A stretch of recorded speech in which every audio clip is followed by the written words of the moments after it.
Welcome back, everyone. Well, the season of Mardi Gras, which translates Fat Tuesday, is upon us, and for many it's the last time to indulge before the 40-day Lent period of fasting. Our nutrition expert Doneane is here to talk more about fasting, and you could say this is a great opportunity for people to take the time to break some bad habits. Yes, it is. You know, statistics show that it takes about 21 days to change a habit.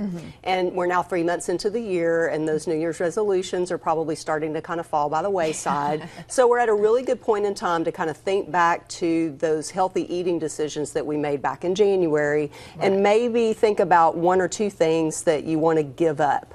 Fasting has to do with giving something up, and whether you're doing it for religious purposes or you're doing it for changing your habits or doing it for nutritional purposes, it really is a good time to think about changing your habits. So if you are drinking too many soft drinks or you're eating processed food or too much fast food, think about giving that up for Lent as both a religious portion of the season and as a nutritional portion of the season, because if you can give it up for 21 days, you can give it up for 40 days, and chances are after Lent's over with, you will have broken a bad habit. Which is an excellent idea. Excellent idea, especially if you do find yourself eating out too much, like a lot of people do when they're in a hurry and whatnot. That's some good advice. And fasting is good for your body. It allows your digestive system to kind of rest and reset itself, especially if you're putting things in that aren't really good for you. So it's a good time to try to change some bad habits. Yeah, definitely. Definitely. Well, what are some other things you could tell people about fasting? Like, what are some really good things? I mean, obviously the bad things that we eat are good to give up for a while. Well, we've spoken about this before. There's a way that you can fast, but you're still putting good nutrients into your body. That's by doing a juice fast. Right. And there's all kinds of literature and, you know, things that you could Google on the internet about how you can fast, but still get those nutrients and replace some meals with juicing. Right. Okay. Some good tips there. And also, we're going to talk about the FDA has announced that they are changing the nutrition labels on foods, it was very interesting to me to find out that it's been more than 20 years since they've changed them. I assume they've just kind of, changed. Right, and that just blows my mind, because when you think about what's happened in the last 20 years with the way that we eat, the nutritional quality of the foods that we eat, the fact that we eat so much processed food, and when you think health-wise, type 2 diabetes is rampant, obesity, heart disease, all of that has to do with the food that we eat.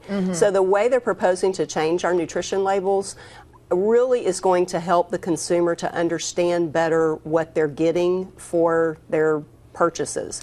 If you pick up a 20-ounce Coke, that's not 3 servings to most people. That's one serving. And the way the nutrition labels are listed now, it says, oh, that 20-ounce Coke should be 3 servings. Well, most people don't look at the serving size, they look at the calories. So those two things don't go together with the way our nutrition labels are right now. Right, and if they're just looking at the calories and not the serving size, and they think they're only getting X amount of calories when they're getting triple that amount. And this revamped nutrition label is going to really focus in on the calorie count, and it's going to change the serving size to more accurately match the way that we consume our drinks and our foods.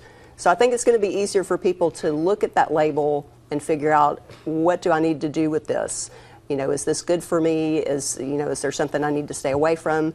The other thing is they're adding something that's very important. They're kind of getting away from fat being in the forefront as far as a dietary problem, and they're moving more towards sugar being a problem. So there's a new place on the label that shows added sugars, which is really good for people that are fighting type 2 diabetes, or they've been told by their doctor that they are pre-diabetic.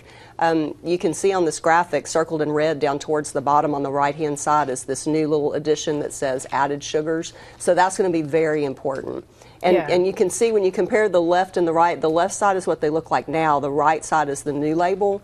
You can see the calories is really much larger, where it says the servings per container, that is much larger. So all of those things together, I think, are really going to help re-educate us in how to take care of ourselves when we read a nutrition label. Yeah, less calculating. You'll just be able to really kind of just look at it and know exactly what you're getting in that moment. This is going to take a while, though. I was really excited about this when I read it yesterday, but it's actually going to be a 2 to 3 year process before we see this actually on our products. Yeah, so stand by. Right. All right, thank you so much, Doneane.